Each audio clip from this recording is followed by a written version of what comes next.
United Nations Convention on the Law of the Sea, Article 285. Application of this section to disputes submitted pursuant to Part 11. This section applies to any dispute which, pursuant to Part 11, Section 5, is to be settled in accordance with procedures provided for in this part.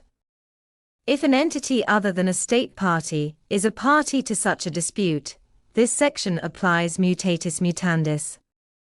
Article 286. Application of procedures under this section. Subject to Section 3, any dispute concerning the interpretation or application of this convention shall, where no settlement has been reached by recourse to Section 1, be submitted at the request of any party to the dispute to the court or tribunal having jurisdiction under this section.